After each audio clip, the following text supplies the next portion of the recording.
Pronti? 1, 2, 3. Buono, questa volta il segnale con Velox Mail che conquista la testa, subito al suo esterno c'è Ultrasgriff che attacca. Ultrasgriff Numero 3, ottiene in breve Nipan strada, la squalifica per squalificato. Nipan, passa Ultrasgriff in meno di 200 metri, terza posizione per Tildemati davanti a Sheridan Treb, non tarda a progredire Universo Jet.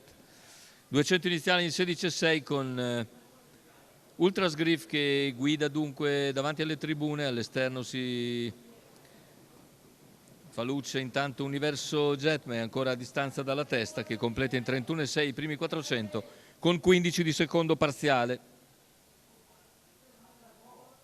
Cavalli sulla seconda piegata, situazione tattica invariata, riguadagna qualcosa ancora Universo Jet che si avvicina ulteriormente ai primi.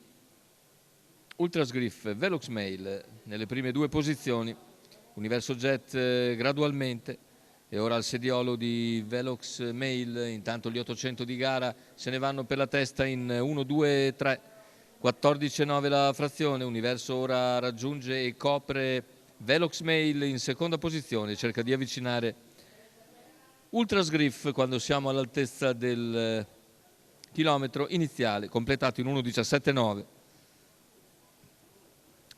Ultrasgriff lepre dunque, Velox Mail in seconda posizione, all'esterno invece impegnato nella risalita Universo Jet, seguito ora da Uragano del Pino. Un giro alla conclusione, 14,4, si comincia ad andare ora svelti con Universo Jet che attacca con estrema decisione Ultrasgriff e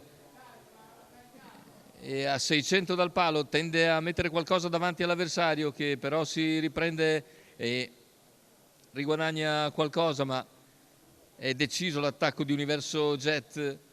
Ultrasgriff si difende comunque con i denti e a 400 dalla conclusione rientra nuovamente completamente all'avversario.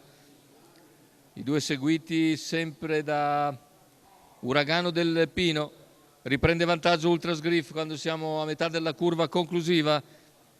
Universo Jet ci prova ancora, mentre Uragano del Pino si lancia in open stretch. Lo scatto di Uragano del Pino nel finale. Ultrasgriff ancora in testa, Uragano del Pino all'interno, ma è Ultrasgriff che vince nei confronti di Uragano del Pino al terzo Universo Jet. 1,15,6 con 29,2 a chiudere, ma 28,7 di penultimo quarto. 14,4 la retta d'arrivo, finisce bene Uragano del Pino, ma la vittoria non sfugge a Ultrasgriff. Thomas Manfredini per conto di Andrea Vitaliano. Andiamo a rivedere le battute finali con Ultrasgriff che vince ancora di una lunghezza sull'avversario, mentre al terzo finisce Universo Jet.